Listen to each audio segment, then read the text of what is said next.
Episode 11। हवेली के सारे सदस्य गार्डन में खड़े थे जबकि सक्षम गार्डन की छत पर खड़ा होकर सबको देख रहा था। उसके चेहरे पर गुस्सा साफ नजर आ रहा था। आंखें लाल हो गई थी, जैसे वो नीचे देखकर गुस्सा कर रहा हो। हवेली का गार्डन बहुत बड़ा था और उस गार्डन के एक कोने में सूखे पत्तों का एक ढेर लगा हुआ था। सक्षम कंटिन्यू सूखे पत्ते के ढेर को देख रहा था और देखते ही देखते उन पत्तों में आग लग गई। सबकी नज़र हवेली के गार्डन की दूसरी तरफ कहीं जहां आग लग रही थी। दादी ने आग देखी तो उनका दिल जोरों से धड़कने लगा। दादी ने नम आंखों से महापुरोहित की तरफ देखा, जैसे पूछना चाहती हो आखिर यह क्या हो रहा है। क्या मेरे पोते की शादी शांति से नहीं हो पाएगी? महापुरोहित जी कुछ कहते हैं उससे पहले ही सम्राट ने कहा, दादी ये धूप ज्यादा होने की वजह से इन सूखे पत्तों में आग लग गई, इसमें डरने वाली कोई बात नहीं। महापुरोहित जी ने अब सम्राट के सामने कुछ बोलना ठीक नहीं समझा और उन्होंने रत्नावती जी की तरफ देखकर पलकें झपका दी। जबकि रणधीर सिंह राणा जानता था कि ये आग कैसे लगी है। उन्होंने नजरें उठाकर हवेली की छत की तरफ देखा जहां सक्षम खड़ा था। सक्षम को देखकर वो मन में ही बोले, सक्षम इससे पहले तुम सम्राट की जिंदगी में विघ्न इसलिए नहीं डाल रहे थे क्योंकि तब तक सृष्टि सम्राट से नहीं मिली थी। उस रात की दोनों की मुलाकात ने तुम्हारी तकलीफ बढ़ा दी है और ये बात मुझसे नहीं छुप सकती। सब गार्डन से हवेली के अंदर आ गए। सम्राट और युवराज दोनों ही इस बात से हैरान थे कि आखिर उसकी शेरवानी बाहर गार्डन में कैसे गई, और गई तो गई, उसमें आग किसने लगाई। घर के किसी भी नौकर में इतनी हिम्मत नहीं थी कि वह सम्राट के कपड़ों को हाथ भी लगा दे, लेकिन किसी ने हाथ तो क्या उसने आगे लगा दी। सम्राट जब हवेली के अंदर आया तो सृष्टि सीढ़ियों के पास नजर झुकाई खड़ी थी। सम्राट की नजर फिर से सृष्टि पर रुक गई। सम्राट का दिल तो सम्राट से कब का बगावत कर चुका था, बस सम्राट का दिमाग ही था जिसने सम्राट को कंट्रोल किया हुआ था। सृष्टि ने अब तक सम्राट की तरफ नजर उठाकर नहीं देखा था। सम्राट को ये बात खटकने लगी। सम्राट चाहता था सृष्टि एक बार उसे देख ले, क्योंकि सम्राट को लगता था कि वह बहुत स्मार्ट है और कोई कितना भी बड़ा आदमी हो उसके नेचर में होता है कि खूबसूरत लड़की उसे एक बार जरूर देखे। सम्राट की तो वह फिर भी बीवी बनने वाली थी, तो सम्राट का दिल तो उछाल मार रहा था कि सृष्टि उसे एक बार देख ले। लेकिन सृष्टि उसने तो जैसे जमीन को देखने की कसम खा रखी थी, उसने एक बार भी सम्राट की तरफ नहीं देखा। सम्राट को बेचैनी होने लगी। उसका दिल बार बार उससे कह रहा था कि काश एक बार सृष्टि उसे नजर उठाकर देख ले, लेकिन सृष्टि ने एक बार भी सम्राट की तरफ नहीं देखा। अब तो सम्राट के लिए यह एक टास्क बनता जा रहा था। सम्राट ने मन ही मन खुद से कहा, बड़ा एटीट्यूड है सृष्टि में, यह एक नज़र भी मुझे नहीं देखेगी। मुझे देखने के लिए पूरा हॉस्पिटल बेचैन रहता है और मैं इसकी नज़र पाने के लिए बेचैन हो रहा हूँ, और इसे देखो जैसे पलके उठाएगी ही नहीं। सृष्टि ने अपना एक कदम रखा और सीढ़ियों से नीचे आने लगी। सम्राट सोफे पर बैठा हुआ था, लेकिन चोर नजरों से सृष्टि को ही देख रहा था। सृष्टि धीरे धीरे सीढ़ियों से नीचे आ रही थी और तभी अचानक सृष्टि का पैर फिसला। सम्राट ने जैसे ही सृष्टि को गिरते हुए देखा वो भागता हुआ उसके पास आया, लेकिन तब तक सृष्टि गिर चुकी थी। सम्राट ने जल्दी से सृष्टि को अपनी बाहों में भर लिया, लेकिन तब तक सृष्टि बेहोश हो चुकी थी। सम्राट ने अगले ही सेकंड सृष्टि को गोद में उठा लिया और अपने कमरे में ऊपर चला गया। सृष्टि को ऐसे गिरता हुआ देख सब हैरान हो गए। महापुरोहित जी ने रणजीत सिंह राणा की तरफ देखकर कहा, ये दोनों एक दूसरे को बचा लेंगे, ये दोनों एक दूसरे के पूरक हैं। अगर ये दोनों साथ में रहेंगे तो एक दूसरे को सुरक्षित कर लेंगे। यह मत समझना कि सम्राट ही सृष्टि को इस समस्या से बाहर निकालेगा, सृष्टि भी सम्राट को ही समस्या से बाहर लेकर आएगी। इस पर दादी की आंखें फिर से नम हो गई। दादी ने कहा, महापुरोहित जी आप हमसे जो कह रहे हैं हम सब करेंगे, बस हमारे बच्चों को कुछ नहीं होना चाहिए। महापुरुष जी बोले, कुछ नहीं होगा। जब तक वह दोनों साथ हैं तब तक वह इस दोनों के साथ कुछ नहीं कर पाएगा, लेकिन जिस दिन ये दोनों अलग हुए उस दिन उसकी शक्तियां बढ़ जाएंगी। कोशिश करो सम्राट वापस दिल्ली ना जाए, हमेशा के लिए अपनी सृष्टि के पास रह जाए। अगर वह जाना भी चाहे तो भी सृष्टि को उसके साथ भेज दो, क्योंकि सृष्टि ही उसकी सुरक्षा कवच है। दूसरी तरफ सम्राट सृष्टि को लेकर अपने कमरे में आ गया था। सृष्टि के माथे से खून बह रहा था। पीछे पीछे युवराज भी सम्राट के कमरे में आ गया। सम्राट ने फर्स्ट एड बॉक्स लेकर सृष्टि की बैंडेज कर दी। युवराज ने कहा, यार गिर कैसे गई, देखकर नहीं चल रही थी। इस पर सम्राट ने कहा, भाई देखकर तो चल रही थी, जब से हवेली में आए हैं तब से बस जमीन को ही देख रही है। हवेली को आंख उठाकर तो देखा नहीं, फिर भी पता नहीं कैसे गिर गई। हाँ, और हवेली वाले को भी नहीं देखा। बेचारा हवेली वाला अंदर ही अंदर किल्स रहा है कि एक बार नजर उठाकर ये लड़की उसे देख ले, लेकिन देखो इस लड़की में कितना एटीट्यूड है, एक बार भी हवेली वाले की तरफ नहीं देखा। युवराज ने सम्राट की चुटकी लेते हुए कहा। युवराज की बात सुनकर सम्राट के चेहरे पर एक मुस्कान आ गई। उसने अब तक सृष्टि के माथे की पट्टी कर दी थी। सम्राट अब भी सृष्टि को ही देख रहा था। सम्राट ने फिर टेबल की तरफ देखा जहां खाना ऐसा का ऐसा ही रखा था। सम्राट समझ गया कि सृष्टि ने खाना नहीं खाया। सम्राट और युवराज दोनों ही सोफे पर बैठ गए, जबकि सृष्टि सम्राट के बेड पर बेहोश लेटी थी। युवराज ने पूछा, अंडस्को, अब कैसी तबीयत है भाभी की? कब होश जाएगा? इस पर सम्राट ने कहा, अंडस्को, आ जाएगा, होश भी जल्दी आ जाएगा। युवराज, ये लड़की जब से इस घर में आई है तब से कंफर्ट नहीं हुई। देख, इसने सुबह से कुछ खाया भी नहीं। ऐसा तो नहीं कि यह भी मुझसे शादी न करना चाहती हो और इसकी फैमिली इसके साथ जबरदस्ती कर रही हो। युवराज ने हंसकर कहा, अंडस्को, क्या बात है, तेरे दिमाग में ये सारी बातें आती कहाँ से है? नहीं मतलब हमारे दिमाग में तो नहीं आती ऐसी बातें। सम्राट ने घूरकर युवराज को देखा जैसे पूछना चाहता हो, मतलब क्या है तेरा? इस पर युवराज ने कहा, यार ये लड़की, मतलब मेरी होने वाली भाभी, गांव से बाहर नहीं गई, कभी स्कूल भी नहीं गई। अब इस लड़की की शादी इतने बड़े घर में होगी तो थोड़ा बहुत अनकंफर्टेबल तो फील करेगी ना।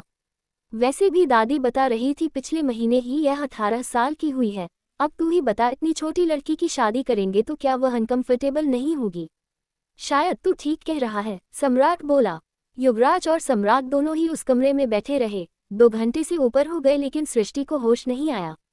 अब दादा दादी, हरिया और हेमलता, सबको टेंशन होने लगी। चारों सम्राट के कमरे में आए। हेमलता सृष्टि के पास बैठी हुई बोली, अंडस्को, छोटे मालिक, मेरी बेटी को क्या हुआ है? वो अब तक बेहोश क्यों है? सम्राट बोला, अंडस्को, काकी कुछ नहीं हुआ, जल्दी होश आ जाएगा, आप परेशान मत होइए। हेमलता सृष्टि के पास ही बैठी रही। सम्राट और युवराज उस कमरे से चले गए। दिन का वक्त हो गया। सब डिनर कर रहे थे। हेमलता और हरिया भी सबके साथ बैठकर डिनर कर रहे थे। सम्राट से रहा नहीं गया, उसने हेमलता को देखकर पूछा, अंडस्को, काकी, सृष्टि को होश आ गया? काकी ने हाँ में गर्दन हिलाते हुए कहा, अंडस्को, हाँ छोटे मालिक, होश तो आ गया, लेकिन उसने 2 दिन से कुछ खाया नहीं। इस पर दादाजी बोले, अंडस्को, हेमलता, उसने खाना नहीं खाया। क्यों नहीं खाया उसने खाना? क्या तुम नहीं जानती कि कल उसकी हल्दी है और परसों उसकी शादी? तुम्हें अपनी बेटी का ध्यान रखना चाहिए। कम से कम 2 दिन तो ध्यान रखो, उसके बाद मैं और रत्नावती ध्यान रख लेंगे। इस पर हेमलता की आंखों में आंसू आ गए। हेमलता बोली, अंडस्को, बड़े मालिक, हमने तो बहुत कोशिश की कि वो खाना खा ले, लेकिन कहती है कि उसके मुंह से निवाला उतरता ही नहीं। इस पर सम्राट ने कहा, अंडस्को, उसकी प्रॉब्लम क्या है? आपने पूछा नहीं कि आखिर वो खाना क्यों नहीं खा रही?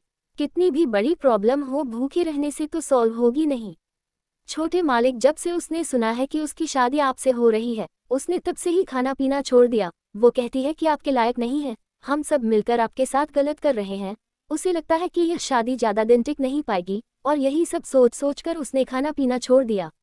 इस पर दादाजी ने कहा, अंडस्को, हरिया, सृष्टि को नीचे लेकर आओ, मैं उसे कहूँगा वो खाना खाएगी। उसे इतना नहीं सोचना चाहिए, ये सब सोचने के लिए मैं और रत्नावती हैं।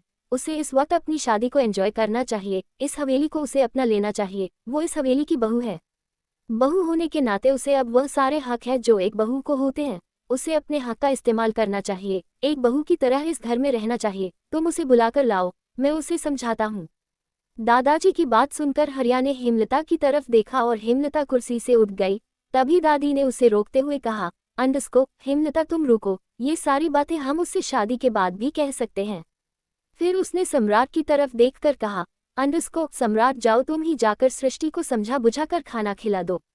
सम्राट ने हैरानी से दादी की तरफ देखकर कहा, अंडस्को, दादी आप मुझे कह रही हैं मैं जाऊं सृष्टि के पास, मैं उसे खाना खिलाऊं? दादी बोली, अंडस्को, हाँ सम्राट, तुझे ही कह रही हूँ, जा, चला जा उसके पास, उसे खाना खिला दे और जितना हो सके उसे अपने साथ कंफर्ट करने की कोशिश कर। पता नहीं बेचारी ने कब से ठीक से खाना नहीं खाया। युवराज ने खाना खाते हुए सम्राट के हाथ पर अपनी कोहनी मारी और धीरे से उसके कान में कहा, अंडस्को, क्यों नौटंकी कर रहा है? तू तो मरा जा रहा है कि वह तुझे देखे, इससे अच्छा मौका कहाँ मिलेगा। जा जा, चला जा, खाना खिला दे उसे और कुछ बातें भी कर लेना। सम्राट जाना तो नहीं चाहता था, फिर भी उसका दिल कह रहा था कि वो सृष्टि के पास चला जाए, उससे बहुत सारी बातें करे। दादी ने सम्राट को एक थाली में खाना सर्व करके दे दिया और सम्राट वह थाली लेकर अपने कमरे की तरफ बढ़ गया। सम्राट खाना लेकर अपने कमरे में आ गया। उसने देखा कमरे में सृष्टि नहीं है। सम्राट ने थाली टेबल पर रखी और बालकनी की तरफ चला गया। सृष्टि बालकनी में ही खड़ी थी। सृष्टि ने जॉर्जेट की रेड कलर की खुले पल्ले की साड़ी पहनी हुई थी, बाल खुले किए हुए थे, उसकी साड़ी का पल्लू हवा में लहरा रहा था। सृष्टि पीछे से ही बहुत खूबसूरत लग रही थी। क्यों सृष्टि भी इस शादी को लेकर खुश नहीं नजर आ रही? क्या सृष्टि की जिंदगी में है कोई और? एपिसोड 12। सम्राट ने जब सृष्टि को देखा तो उसकी आंखें उसी पर टिक गई। सच में सृष्टि पीछे से भी बहुत खूबसूरत थी। लग ही नहीं रहा था कि वह एक गांव की रहने वाली लड़की है। ऐसा लग रहा था जैसे आसमान से कोई परी उतरी है। सम्राट ने सृष्टि को देखकर मन ही मन कहा, अंडस्को, इसमें तो कोई दो राय नहीं है कि यह लड़की बला की खूबसूरत है। सम्राट, कहीं तुझे इससे प्यार तो नहीं हो रहा? नहीं नहीं सम्राट, ये तो पढ़ी लिखी भी नहीं है, और यह बात तो उसने खुद ही बोली है कि यह तेरे लायक नहीं है। तू इसे प्यार नहीं कर सकता। थोड़ा तो प्रैक्टिकल होकर सोच। सम्राट का दिल और दिमाग आपस में लड़े और उसके बाद सम्राट सृष्टि के पास जाकर खड़ा हो गया। सृष्टि तो चांद को देख रही थी, उसका ध्यान तो सम्राट पर था ही नहीं। सृष्टि के चेहरे पर साफ पता चल रहा था कि सृष्टि इस वक्त कितनी परेशान है। वह समझती थी कि भला एक पढ़ा लिखा डॉक्टर जो इतना अमीर है, आसपास के गांव में उसके दादाजी का नाम प्रचलित है, वो उससे शादी क्यों करेगा?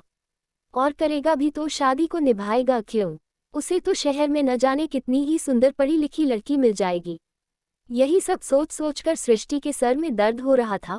उसके आंसू रुक नहीं रहे थे। उसने तो पहले ही शादी के लिए इनकार कर दिया था, लेकिन हरिया और हेमलता ने उसे शादी करने के लिए मजबूर कर दिया।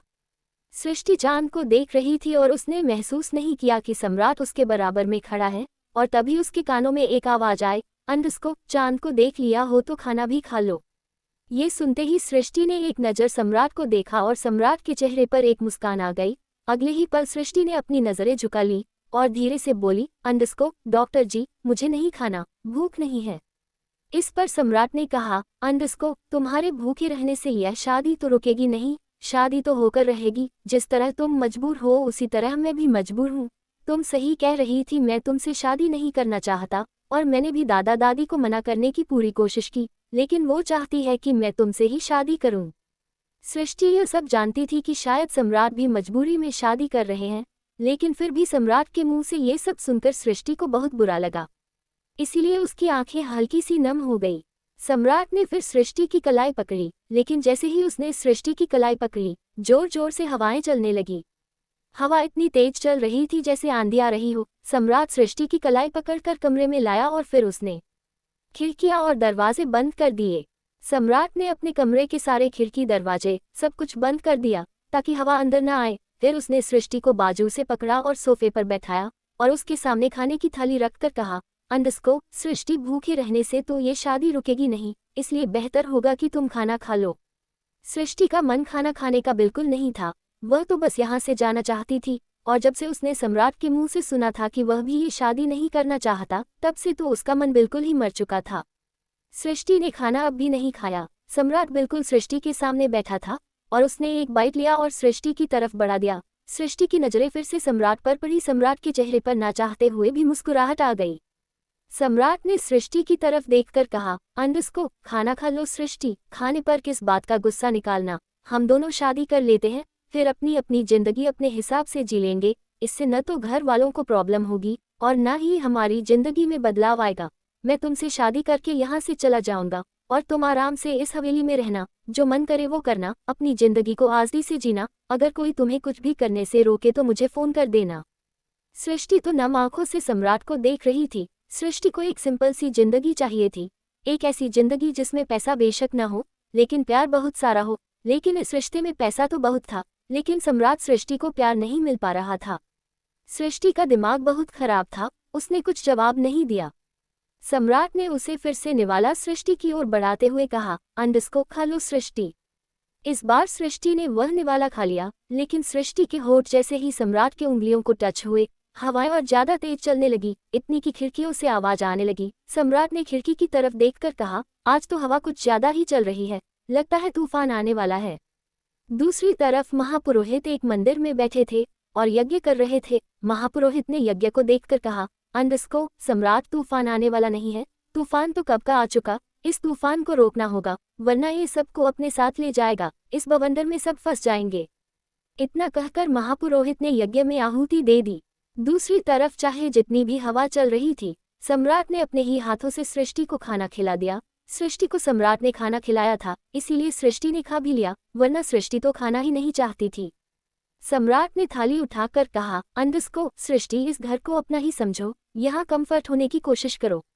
आज से तुम्हें इस घर में ही रहना है, तो बेहतर होगा कि तुम इस घर में खुद को ढाल लो। इस घर की हर चीज पर तुम्हारा हक है, तुम बिना किसी हिचकिचाहट के अपना हक इस्तेमाल कर सकती हो।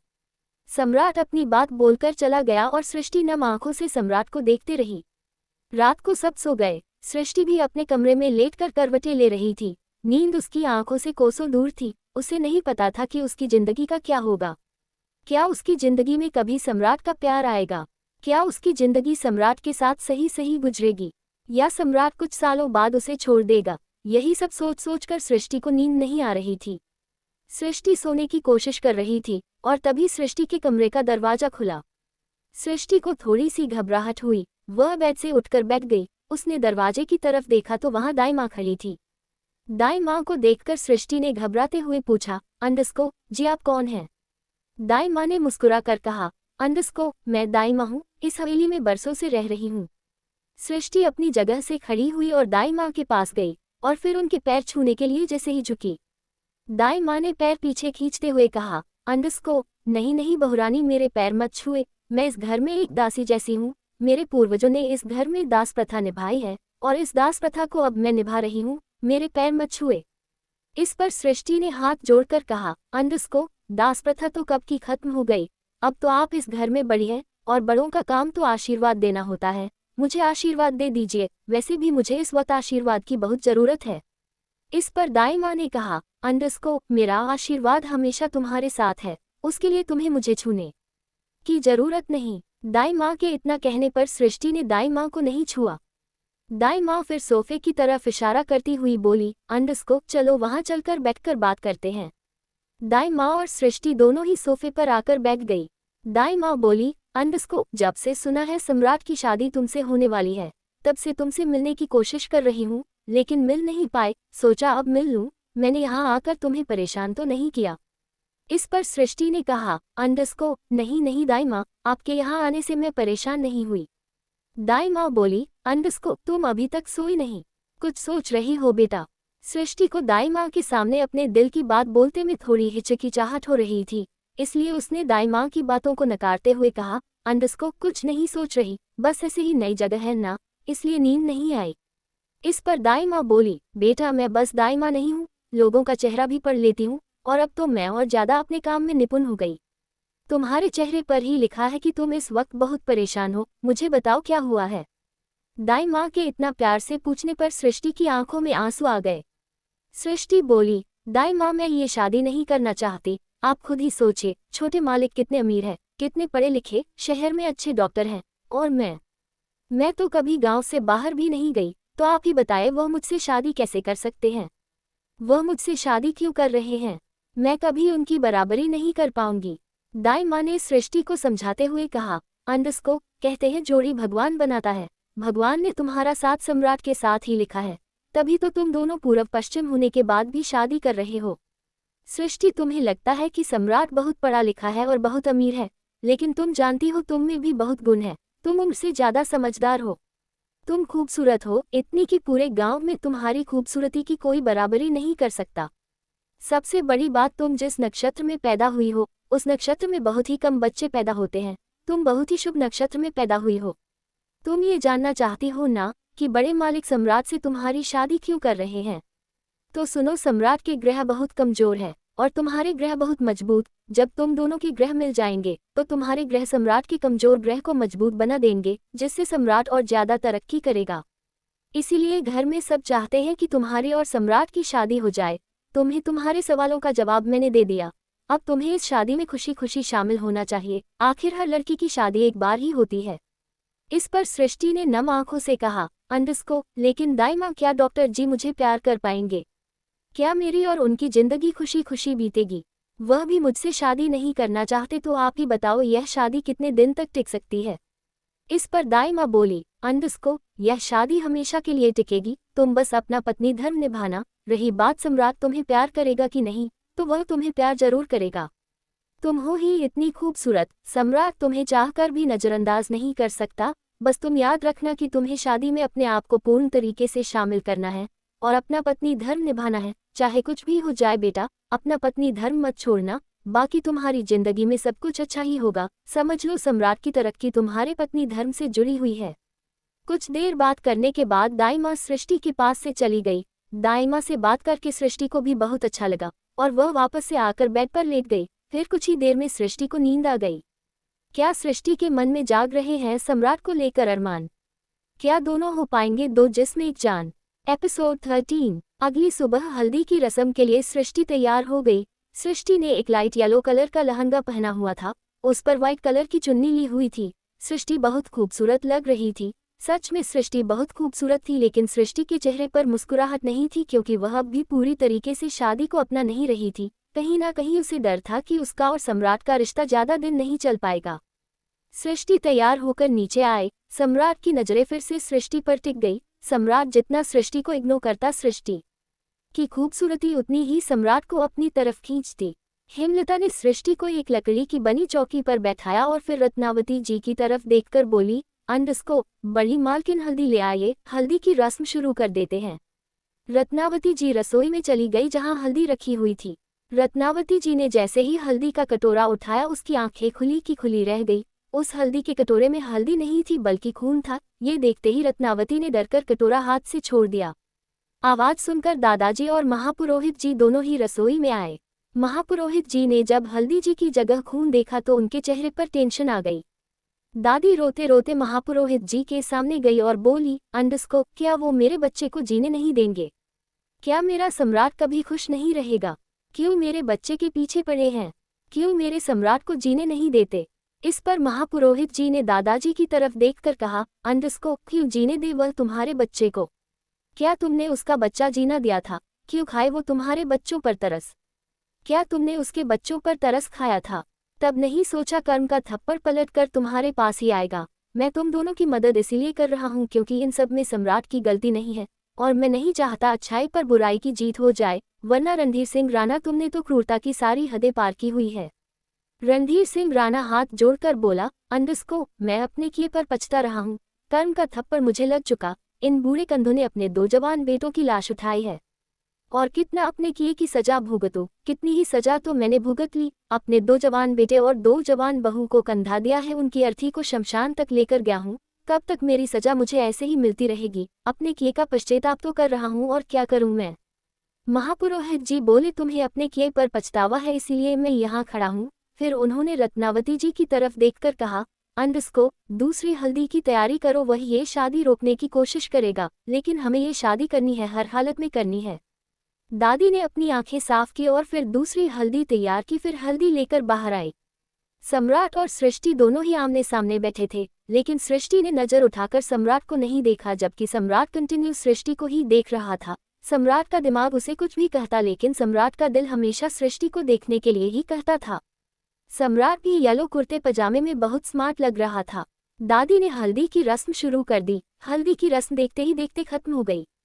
हेमलता ने की सृष्टि को उठाया और कमरे की तरफ चली गई ताकि सृष्टि खुद को साफ कर ले। सम्राट सृष्टि को जाते हुए देख रहा था।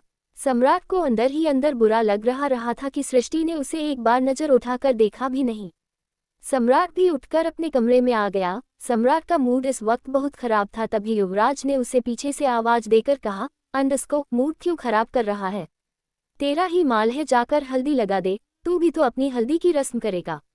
सम्राट के हाथ में इस वक्त टॉवल था, वह अपने हाथ पैर साफ कर रहा था। सम्राट बोला, अंडस्को, मुझे कोई हल्दी की रस्म नहीं करनी। जब मुझे इस रिश्ते में रहना ही नहीं है तो मैं बेकार के चोंचले नहीं करूंगा। युवराज सम्राट के बेड पर पसरता हुआ बोला, अंडस्को, वैसे तू बहुत स्मार्ट लग रहा है। इस पर सम्राट ने बिना सोचे समझे कहा, अंडस्को, स्मार्ट लग रहा हूँ? उसने तो नजर उठाकर देखा भी नहीं।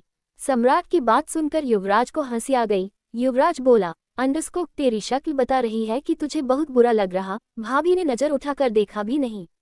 सम्राट को अब समझ आया कि उसने फ्लो में क्या बोल दिया। सम्राट अपनी बात को सही करता हुआ बोला, अंडस्को, मेरे कहने का मतलब है कि वह आंखें ही नहीं उठाती। ऐसे तो वह इस घर को कभी अपना समझेगी ही नहीं। युवराज भी कहाँ कम था। युवराज बोला, अंडस्को, अपना समझने के लिए आंखें उठानी चाहिए, ये कौन सी डिक्शनरी में लिखा है डॉक्टर जी? युवराज के मुंह से अपने लिए डॉक्टर जी सुनकर सम्राट के चेहरे पर एक मुस्कुराहट आ गई। सम्राट कब्र में से अपने कपड़े निकालता हुआ बोला, अंडस्को, तू कुछ ज्यादा ही नोटिस करता है अपनी भाभी को और अपनी भाभी की बातों को भी। अब जा यहाँ से, मुझे नहाना है। इस पर युवराज ने कहा, अंडस्को, अबे तू सच में तो भाभी के साथ हल्दी की रस्म नहीं करेगा? सम्राट ने युवराज की बात को इग्नोर करते हुए कहा, अंडस्को, यार मैं क्लियर हूँ, मुझे इस रिश्ते में नहीं रहना, तो मैं ये सब नहीं करना चाहता, ऐसा कुछ नहीं करना चाहता जिससे सृष्टि की उम्मीद मुझसे जुड़ जाए। दूसरी तरफ सृष्टि भी अपने कमरे में अकेली थी। हेमलता सृष्टि को छोड़कर चली गई ताकि सृष्टि भी नहाकर मेहंदी की रस्म के लिए तैयार हो जाए। लेकिन सृष्टि का मन अब भी विचलित था। सृष्टि अभी बालकनी में खड़ी थी। बालकनी में खड़ी होकर सृष्टि सक्षम को देख रही थी और सक्षम सृष्टि को। दोनों ही एक दूसरे से बहुत दूर थे, लेकिन फिर भी दोनों ही एक दूसरे को देख रहे थे। जहां सृष्टि की आंखों में शांति थी, वहीं सक्षम की आंखें तो जैसे आग उगल रही थी। तभी सृष्टि को पीछे से किसी ने आवाज दी, सृष्टि। सृष्टि ने पलटकर देखा तो उसके सामने सम्राट खड़ा था। सृष्टि ने बस हल्की सी नजर सम्राट पर डाली, जिसमें उसे बस सम्राट का सीना दिखाई दिया और फिर अपनी नजर झुका ली। सम्राट के हाथ में इस वक्त हल्दी थी। सम्राट को देखकर सृष्टि कमरे में वापस आ गई। सम्राट हाथ में हल्दी लेकर सृष्टि की ओर बढ़ा। सृष्टि एकदम पीछे हट गई। सृष्टि ने नजर उठाकर सम्राट को नहीं देखा, वह बस सम्राट के पैरों को देख रही थी। सम्राट आगे की ओर आ रहा था, सृष्टि पीछे हटती जा रही थी। सम्राट बिल्कुल सृष्टि के सामने आ गया और सृष्टि दीवार से जा लगी। सम्राट अपनी धीमी सी आवाज में बोला, अंडस्को, सृष्टि तुम बहुत खूबसूरत हो। सच में जितना सुना था उससे कहीं ज्यादा खूबसूरत हो। मैंने आज से पहले तुम्हारी जितनी खूबसूरत लड़की नहीं देखी। सृष्टि को उम्मीद नहीं थी कि सम्राट उसके बारे में ऐसा कुछ कहेगा। वह तो अपना सलाइवा गटक रही थी। सृष्टि की धड़कनें डबल स्पीड से भाग रही थी। सम्राट की नजरें अब भी सृष्टि पर ही गड़ी हुई थी, जबकि सृष्टि ने अभी नजर उठाकर सम्राट को नहीं देखा। सम्राट ने धीरे से पूछा, अंडस्को, क्या मैं तुम्हें हल्दी लगा दूं?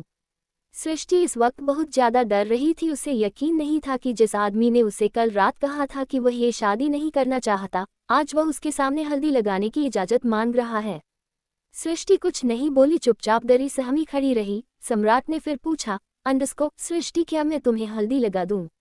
और सृष्टि हिम्मत करते हुए अपनी लड़खड़ाती जुबान में बोली, अंडस्को, जी जी नहीं डॉक्टर जी।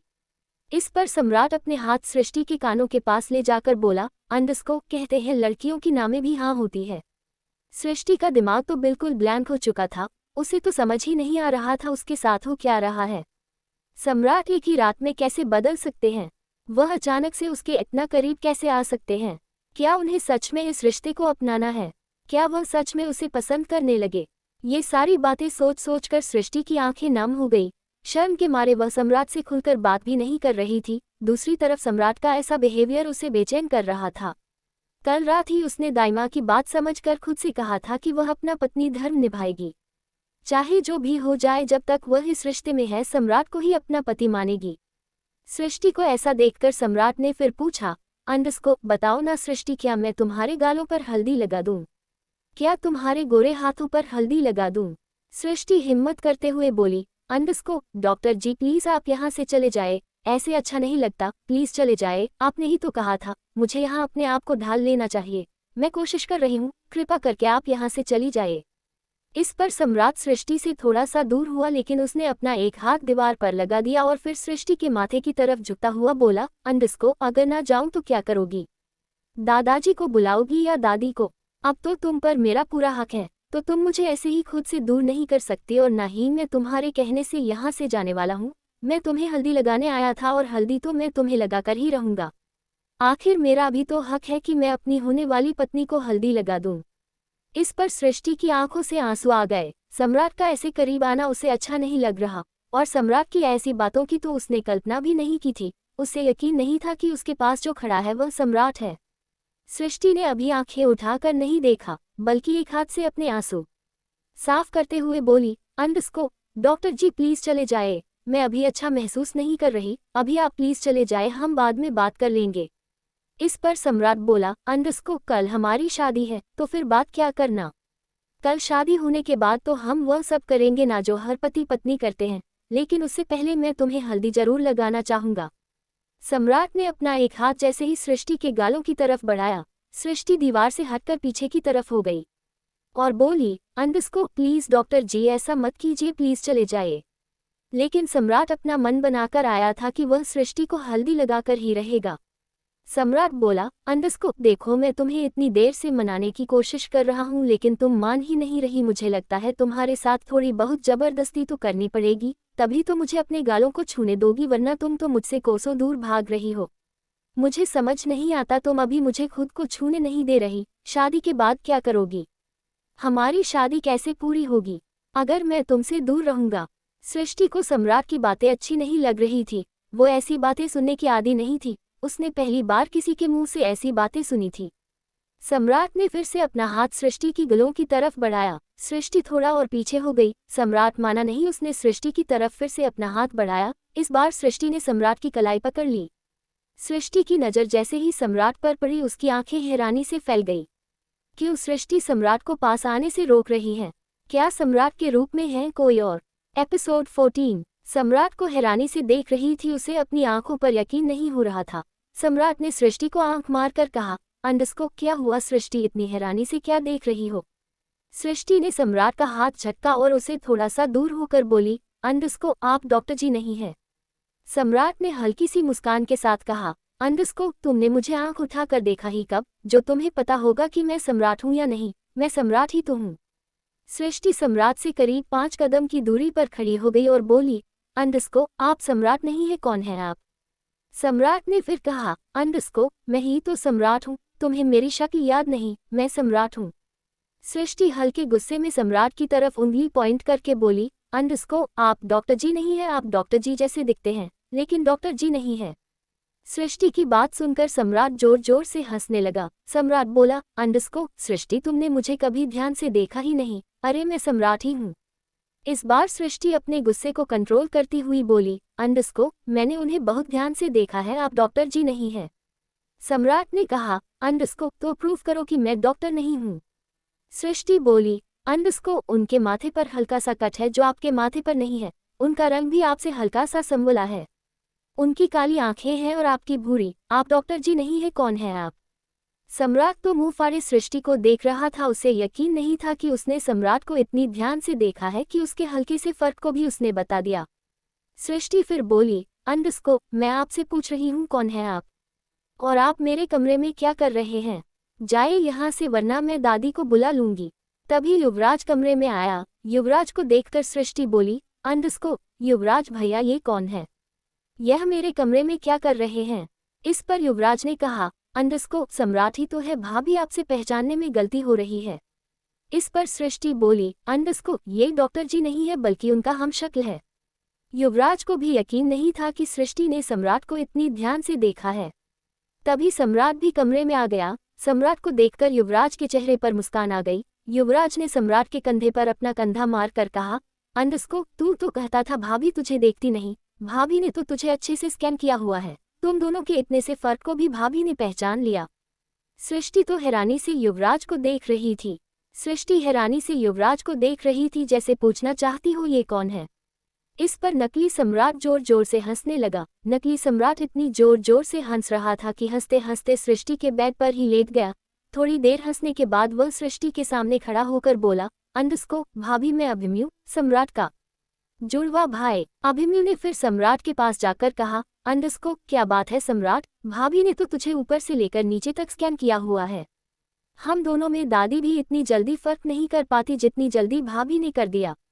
सम्राट ने एक नज़र सृष्टि को देखा और सृष्टि ने शर्मा कर अपनी नज़रें नीचे कर ली। सम्राट अंदर ही अंदर खुश हो रहा था क्योंकि सच में सम्राट और अभिमन्यु के बीच में फ़र्क बताना किसी टास्क से काम नहीं था और सृष्टि ने वह टास्क बहुत ही आराम से कंप्लीट कर दिया था। अभिमन्यु ने फिर सम्राट के हाथ में हल्दी थमाते हुए कहा, अंडरस्कोप ये लो, भाभी ने तो मुझे खुद को छूने भी नहीं दिया, तुम ही भाभी को हल्दी लगा दो। इतना कहकर अभिमन्यु कमरे से जाने लगा। जाते जाते उसने युवराज की बाजू पकड़ी और उसे भी खींचता हुआ अपने साथ बाहर ले गया। कमरे में सम्राट और सृष्टि दोनों ही अकेले रह गए। सम्राट को ये सुनकर बहुत अच्छा लग रहा था कि सृष्टि ने अभिमन्यु को खुद को हाथ नहीं लगाने दिया बल्कि अभिमन्यु को पहचान लिया। सृष्टि नज़र झुकाए चुपचाप खड़ी थी।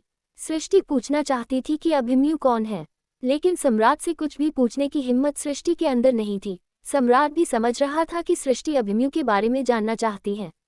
सम्राट ने कहा, सृष्टि वह अभिमन्यु है, मेरा जुड़वा भाई, यहाँ नहीं रहता, इंडियन आर्मी में पायलट है, हमारी शादी का सुनकर 3 महीने की छुट्टी लेकर यहाँ आया है।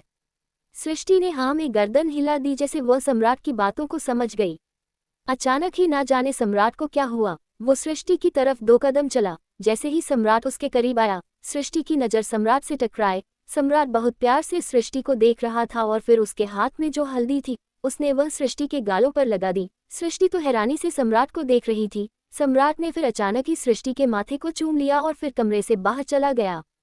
सृष्टि ने अपने माथे पर हाथ लगाया और उसके चेहरे पर एक मुस्कान आ गई। वह मुस्कान बहुत कीमती थी क्योंकि वह मुस्कान सृष्टि के दिल से आई थी।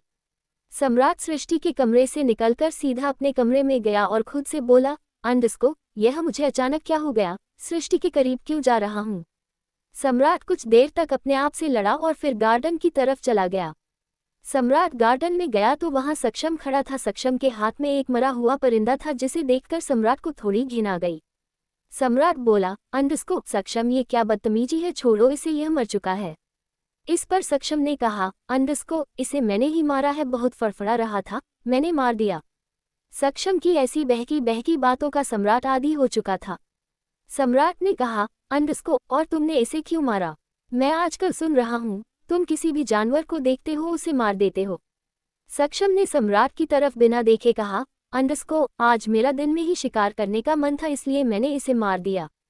इतना कहकर उसने उस परिंदे को फेंक दिया। फिर गुस्से से सम्राट की तरफ देखकर कहा, तुम तो सृष्टि से शादी नहीं करने वाले थे, तो तुम उसके करीब क्यों गए? अपने प्यार की मोहर उसके माथे पर क्यों लगा कर आए? सक्षम की बात सुनकर सम्राट तो हैरानी से सक्षम को देख रहा था और अगले ही पल उसने हैरान होकर सक्षम से कहा, तुम छुप छुप कर मुझे और अपनी भाभी को देखते हो, तुम्हें शर्म नहीं आती और तुम ऐसी बातें कर कैसे सकते हो? यह मेरी जिंदगी है, मैं सृष्टि के साथ कैसे भी रहूं। तुम कौन होते हो मुझे सलाह देने वाले? 10 बार बोला है दादाजी को तुम्हें हॉस्पिटल में दिखने के लिए, लेकिन दादाजी मेरी सुनते ही नहीं, दिन पर दिन पागल होते जा रहे हो तुम। सक्षम ने फिर कहा, यह मेरे सवाल का जवाब नहीं, तुमने कल ही कहा था कि तुम उस लड़की से शादी नहीं करना चाहते, तो उस लड़की को हल्दी लगाकर क्यों आए हो? सम्राट दांत पीसते हुए बोला, सक्षम तुम छोटे हो और छोटे ही रहो, समझे? इतना कहकर सम्राट वहां से चला गया। सम्राट अंदर गया लेकिन गेट पर युवराज खड़ा था जो सक्षम और सम्राट की बात सुन रहा था। युवराज का दिमाग दिन पर दिन खराब होता जा रहा था। आखिर सक्षम को कैसे पता कि सम्राट ने सृष्टि को हल्दी लगाई है, जबकि सक्षम तो कितनी देर से गार्डन में ही खड़ा था, वह तो सम्राट के कमरे के आसपास भी नहीं भटका। तभी युवराज ने अपने कंधे पर अभिमन्यु का हाथ महसूस किया। अभिमन्यु ने युवराज के कंधे पर मारकर कहा, अबे सक्षम को क्या देख रहा है, सब जानते हैं सक्षम अपनी उम्र से बड़ा है, इसकी बातों पर ज्यादा ध्यान मत दे, ये सबसे ऐसे ही बात करता है। इस पर युवराज ने कहा, अभिमन्यु तुझे नहीं लगता कि सक्षम अपने आप से बात नहीं करता बल्कि सक्षम को कोई कंट्रोल कर रहा है? अभिमन्यु ने कहा, युवराज तुम्हें शायद पता नहीं है लेकिन दादाजी और दादी कहते हैं कि उन्होंने सक्षम का बहुत इलाज कराया, लेकिन डॉक्टर कहते हैं कि सक्षम में कोई कमी नहीं है। सक्षम बस अपनी उम्र से ज्यादा बातें करता है और ज्यादा सोचता है, बाकी हमारा सक्षम बहुत अच्छा है, बस इसके अंदर बच्चों वाली हरकतें नहीं है। युवराज का दिमाग खनकाहा और उसने अभिमन्यु से पूछा, तुम्हें पता है सक्षम का जन्म कैसे हुआ? मतलब कहते हैं कि चाचा चाची के कई साल तक औलाद नहीं थी और फिर अचानक की सक्षम का जन्म हुआ। इस पर अभिमन्यु बोला, मैंने भी इतना ही सुना है, मैं यहाँ नहीं था, मैं तो 6 साल पहले ही आर्मी में भर्ती हो गया था, फिर कभी कभी ही यहाँ आता हूँ और जब यहाँ आता हूँ तो दादा दादी का मुंह भी बन जाता है। दादी ने तो आते ही मुझे कहा, तुझे किसने बुलाया, तू यहाँ क्यों आया? और दादाजी वह तो गुस्से में बोलते, है कि तुझे यहाँ आने की जरूरत नहीं है, तू जहाँ है वहीं रह। अभिमन्यु थोड़ा सा उदास होकर बोला, यार सब अपने परिवार में जाते हैं, लेकिन मैं जब यहाँ आता हूँ कोई खुश नहीं होता, किसी को मेरी नहीं पड़ी। सम्राट को तो दादाजी हर महीने बुला लेते हैं लेकिन मुझे तो फोन भी नहीं करते। दादा दादी दोनों ही अभिमन्यु और युवराज की बात सुन रहे थे, दोनों के चेहरे पर हल्के से आंसू थे। दादी से रहा नहीं गया और वह अभिमन्यु के पास गई, फिर उसने अभिमन्यु के चेहरे को अपने हाथ में भरकर कहा, ऐसा नहीं है अभिमन्यु कि हम तुम्हें प्यार नहीं करते, हम तुम्हें उतना ही प्यार करते हैं जितना सम्राट से करते हैं, बल्कि ज्यादा ही करते होंगे, पर हम ये नहीं चाहते कि तू यहाँ आए और यहाँ हम तुझे क्यों नहीं बुलाते, यह बात हम तुझे समझा नहीं सकते। अभिमन्यु बहुत समझदार था, दादी की आंखों में आंसू देखकर समझ गया कि शायद कोई मजबूरी है जिसके चलते दादा दादी उसे यहाँ नहीं बुलाते। अभिमन्यु ने दादी को कसकर गले लगाकर कहा, अंडस्को अच्छा अब आप रोना बंद कीजिए, रोइए मत, आप मुझे इतना ही प्यार करेंगे मेरे लिए काफ़ी है। लेकिन मेरा मन करता है आपसे और दादाजी से मिलने का, इसीलिए चला आता हूँ। थोड़ी देर बाद मेहंदी की रस्म शुरू हो गई। सृष्टि ने लाइट ग्रीन कलर का लहंगा पहना हुआ था जिसमें वह बहुत खूबसूरत लग रही थी। शादी में ज़्यादा मेहमान नहीं आए थे, कुछ कितने चुने लोग ही थे। सृष्टि हाल के बीचों बीच बैठी मेहंदी लगवा रही थी। युवराज, अभिमन्यु, सम्राट तीनों ही सोफे पर बैठकर बातचीत कर रहे थे। सृष्टि की जहां बैठी थी उसके ऊपर झूमर था जो हल्का हल्का हिल रहा था और किसी का भी ध्यान झूमर पर नहीं था। मेहंदी लगने के बाद दादी ने सम्राट को अपने पास बुलाते हुए कहा, अंडस्को सम्राट आजा, देख ले अपनी दुल्हन की मेहंदी कितनी सुंदर लगी है। सम्राट ने दादी की बात को इग्नोर नहीं किया और उठकर दादी के पास चला गया। दादी ने सम्राट को सृष्टि के हाथों की मेहंदी दिखाई जो सच में बहुत सुंदर लग रही थी। दादी ने पूछा, अंडस्को कैसी लगी मेरी बहू के हाथ की मेहंदी? सम्राट हंसकर बोला, अंडस्को दादी मुझे तो सब डिजाइन समझ आते नहीं, बस ऐसा लग रहा है किसी ने बहुत सारी जलेबी बना दी हो। सम्राट की ऐसी बेतुकी बात सुनकर सब हंसने लगे। सक्षम क्यों नहीं चाहता सम्राट और सृष्टि की शादी? आखिर क्या है राज अभिमन्यु को हवेली नहीं बुलाने का? क्या अभिमन्यु पर भी है किसी आत्मा का साया? एपिसोड 15। दादी ने फिर सृष्टि को वहां से उठा लिया। सृष्टि ने अब भी अपनी नजरें झुका रखी थी। दादी सृष्टि को लेकर वहां से चली गई। सम्राट उस झूमर के नीचे ही खड़ा रहा। उस झूमर के हिलने की गति अब धीरे धीरे बढ़ने लगी थी। किसी का भी ध्यान उस झूमर पर नहीं था। वैसे तो दादाजी ने बहुत कम लोगों को ही इनवाइट किया था, लेकिन जिन्हें भी इनवाइट किया था वो सब पार्टी एंजॉय कर रहे थे। दादी सृष्टि को लेकर जा रही थी और तभी सृष्टि के लहंगे का पल्लू किसी ने पकड़ लिया। सृष्टि रुक गई। सृष्टि ने पलट कर देखा तो वह पल्लू किसी ने पकड़ा नहीं था बल्कि सोफे के कोने में फंस गया था। सृष्टि अपना पल्लू चुराने लगी, लेकिन सृष्टि का पल्लू सोफे से बुरी तरह से उलझा हुआ था, जैसे किसी ने उसे जानबूझकर उलझाया हो। कुछ मिनट तक सृष्टि पल्लू को ही सुलझाती रही। फाइनली उसने अपना पल्लू सोफे के कोने से छुड़ा लिया, लेकिन जैसे ही उसकी नज़र सम्राट पर गई उसकी आंखें फैल गई। सम्राट पर झूमर गिरने ही वाला था। सृष्टि ने सेकंड भी नहीं लगाया और भागती हुई सम्राट के पास गई और सम्राट को गले लगाकर एक साइड कर दिया। सम्राट और सृष्टि दोनों ही गिर गए और उन्हीं के साथ झूमर भी गिर गया। झूमर गिरने से सृष्टि के पैरों में कांच चुभ गया। उफ, ये मैंने बहुत ही फिल्मी सीन लिखा है तो मेरी तारीफ कर देना। पैर में कांच चुभने की वजह से सृष्टि की चीख निकल गई और सब सम्राट और सृष्टि के पास ही इकट्ठे हो गए। सम्राट और सृष्टि पहली बार इतना करीब आए थे। सम्राट की आंखें सृष्टि की खूबसूरती पर फिर से टिक गई। इसमें दो राय नहीं थी कि कुछ ही दिनों में सम्राट को सृष्टि से प्यार हो जाएगा, लेकिन फिर भी सम्राट खुद को रोक रहा था। पूरा परिवार इस वक्त सम्राट और सृष्टि के पास आ गया था। सबने मिलकर सम्राट और सृष्टि को उठाया। सृष्टि के पैर से खून आने लगा। दादाजी ने उस झूमर को देखा और फिर नौकरों पर चिल्लाते हुए कहा, अंडस्को किसी ने झूमर पर ध्यान क्यों नहीं दिया?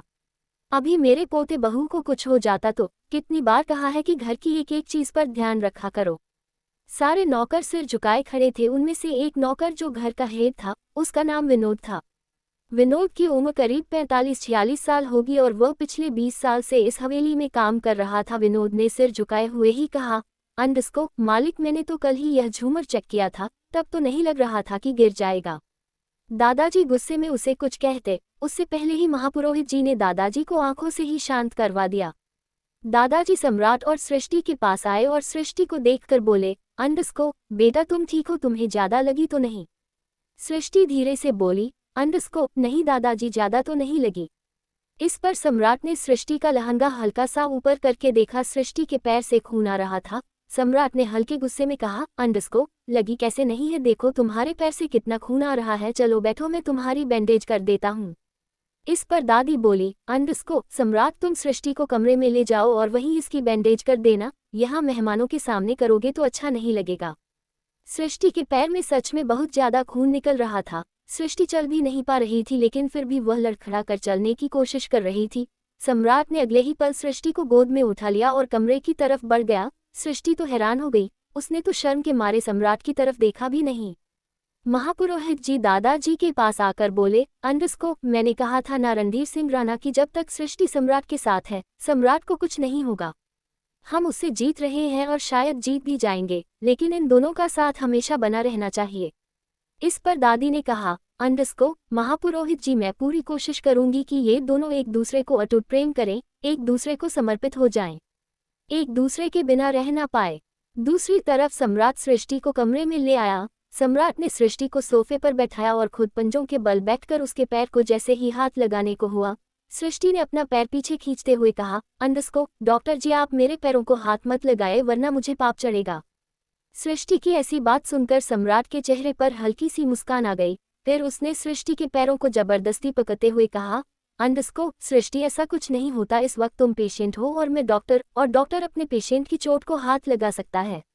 अब सृष्टि कुछ नहीं बोली, चुपचाप नजर झुकाए बैठी रही।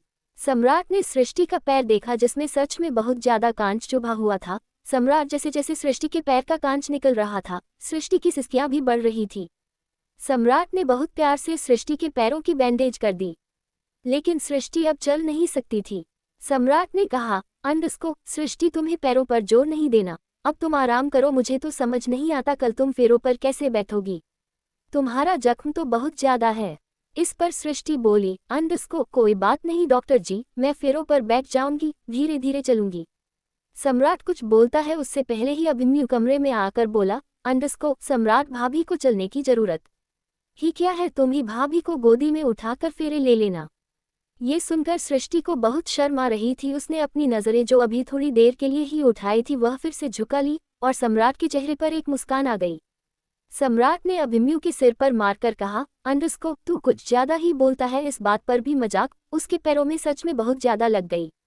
सम्राट ने फिर एक ड्रॉर में से कुछ टैबलेट निकाली और सृष्टि को दे दी। फिर पानी का गिलास उठाकर सृष्टि की तरफ बढ़ाते हुए कहा, ये टैबलेट अब भी खानी है और सुबह भी, वरना पैर का दर्द ठीक नहीं होगा। सृष्टि ने सम्राट की तरफ नहीं देखा, बस हाँ में गर्दन हिला दी और टैबलेट ले ली। तभी हेमलता कमरे में आती हुई बोली, सृष्टि बिटिया कुछ खा तो लो, खाकर ही तो दवाई लोगी। हेमलता सृष्टि के लिए खाना लेकर आई थी। सम्राट ने अभिमन्यु को इशारा किया और अभिमन्यु सम्राट के साथ बाहर चला गया। हेमलता ने सृष्टि को खाना खिला दिया। दूसरी तरफ महापुरोहित जी रणधीर सिंह राणा के साथ गार्डन में खड़े थे। दोनों ही किसी बात को लेकर बात कर रहे थे। रणधीर सिंह राणा ने कहा, महापुरोहित जी कल शादी है, लेकिन मुझे लगता है कि वह ये शादी आसानी से नहीं होने देगा। इस पर महापुरोहित जी बोले, हम कल सुबह पूजा रखते हैं, पहले पूजा होगी और फिर सृष्टि सम्राट की शादी। मैं जानता हूँ सृष्टि के पैरों में चोट लगी है, लेकिन उसे फिर भी हवन में तो बैठना ही होगा। वह सम्राट के साथ हवन पर बैठेगी और हवन के बाद ही उन दोनों की शादी की रस्म शुरू होगी।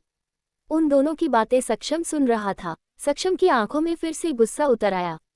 सक्षम उन दोनों की बात सुनकर हवेली की पीछे की तरफ से जंगल की ओर चला गया। युवराज सक्षम को ही देख रहा था। युवराज भी सक्षम के पीछे पीछे जंगल की तरफ चला गया। युवराज को डर तो लग रहा था, लेकिन फिर भी आज वह सक्षम को देखना चाहता था कि आखिर रात को सक्षम जंगल में जाकर क्या करता है। सक्षम करीब 1 किलोमीटर तक बिना डरे, बिना पीछे देखे चला गया और सक्षम के पीछे पीछे युवराज भी छुपता छुपाता चला जा रहा था। अचानक ही युवराज की शर्ट एक झाड़ी में फंस गई। युवराज ने अपनी शर्ट झाड़ी से हटाई और जैसे ही सामने देखा उसकी आंखें खुल गई। सामने सक्षम नहीं था। युवराज को अचानक ही अंदर से एक घबराहट महसूस हुई। युवराज ने मन ही मन कहा, अभी तो सक्षम इस रास्ते से जा रहा था, अचानक से कहाँ गायब हो गया। तभी युवराज ने महसूस किया कि वह रात में ही सक्षम के पीछे चला आया। युवराज ने आसपास नजर घुमाई तो उसे घबराहट महसूस होने लगी, क्योंकि इस वक्त रात हो चुकी थी। पेड़ भी ऐसा लग रहा जैसे राक्षस खड़े हो। युवराज ने पीछे पलटकर देखा तो वह रास्ता भूल चुका था। युवराज को समझ नहीं आ रहा था कि वह हवेली कैसे जाए। युवराज ने अपना फोन निकला, उसकी टॉर्च जलाई। युवराज को पता भी नहीं था कि वो इस वक्त कितना चलकर आया था। वह तो बस सक्षम पर ध्यान रखता हुआ जंगल की ओर आ गया। युवराज ने अपनी बढ़ती हुई हार्टबीट को कंट्रोल किया और फिर अंदाजे से पीछे की तरफ पलटकर चलने लगा। युवराज करीब 2-3 किलोमीटर तक चलता रहा, लेकिन उसे हवेली दिखाई नहीं दी। अब तो युवराज का दिल जोरों से धड़कने लगा। युवराज ने खुद को कोसते हुए कहा, क्या जरूरत थी सक्षम के पीछे आने की। उसे तो इस जंगल का चप्पा चप्पा पता है और मैं यही फंस कर रह जाऊंगा। युवराज को पहले ही डर लग रहा था। ऊपर से वह सोच रहा था कि अगर वह इस जंगल से बाहर नहीं निकला तो सुबह तक उसे कोई जंगली जानवर जरूर खा जाएगा। युवराज करीब 2 घंटे से जंगलों में भटक रहा था। उसके फोन की बैटरी भी डाउन होने वाली थी और तभी युवराज ने अपने पीछे किसी का हाथ महसूस किया। युवराज की सिटी पट्टी गुम हो गई। युवराज की डर के मारे धड़कने बुलेट से भी तेज दौड़ने लगी। युवराज ने जैसे ही पलटकर देखा और उसे देखते ही चिल्लाने लगा। जिसने हाथ रखा था वह भी युवराज को देखकर चीख पड़ा। दोनों ही एक दूसरे को चीखने में कंपटीशन दे रहे थे। जब उनकी चीखने की ताकत खत्म हो गई, तब अभिमन्यु ने एक पंच युवराज के मुंह पर मरते हुए कहा, अंडस्को चिल्ला क्यों रहा है। इस पर युवराज ने अपने सीने पर हाथ रखा और हाफते हुए कहा, अंडस्को तू क्यों चिल्ला रहा है। मैं तुझे देखकर डर गया, अभिमन्यु बोला। युवराज बोला, अंडस्को मैं भी तुझे देखकर डर गया। दोनों ही एक दूसरे को देखकर सांसें ले रहे थे। युवराज बोला, अंडस्को तुम यहाँ क्या कर रहे हो। इस पर अभिमन्यु ने कहा, अंडस्को दादाजी ने तुम्हें जंगल की तरफ जाते हुए देखा तो मुझे ढूंढने के लिए भेज दिया। इस पर युवराज ने कहा, अंडस्को अभिमन्यु मैं यहाँ सक्षम के पीछे आया था, तुम जानते हो सक्षम जंगल में गया है। इस पर अभिमन्यु ने कहा, अंडस्को यार सक्षम हवेली में है, मैं उसी के सामने यहाँ आया हूँ। अब तो युवराज का दिमाग और ज्यादा खराब हो गया, उसे यकीन हो गया कि सक्षम उसके दिमाग के साथ खेलने लगा है। युवराज एक साइकियाट्रिस्ट था, इसीलिए इन बातों को जल्दी समझ जाता था। युवराज ने मन ही मन में कहा, अंडस्को अब मैं अभिमन्यु को कुछ भी बताऊंगा तो ये यकीन नहीं करेगा, ये शादी हो जाए उसके बाद इस सक्षम नाम की गुत्थी तो मैं उलझा कर रहूंगा, चाहे सक्षम मेरे दिमाग से जितना भी खेल ले। अभिमन्यु ने युवराज के कंधे पर हाथ मार कर कहा, अंडस्को अब चले। इस पर युवराज ने पूछा, अंडस्को मैं तो इतने बड़े जंगल में खो गया, तू मुझे बाहर कैसे लेकर जाएगा। अभिमन्यु बोला, अंडस्को हम ट्रेनिंग में यही सब सीखते हैं कि जंगल से कैसे बाहर आया जाता है, चल मैं तुझे लेकर चलता हूँ। अभिमन्यु आगे आगे चला और युवराज उसके पीछे पीछे। अभिमन्यु करीब 2 घंटे बाद युवराज को हवेली की ओर ले आया। क्या होगा अगली सुबह, क्या अभिमन्यु को भी सक्षम पर शक होगा।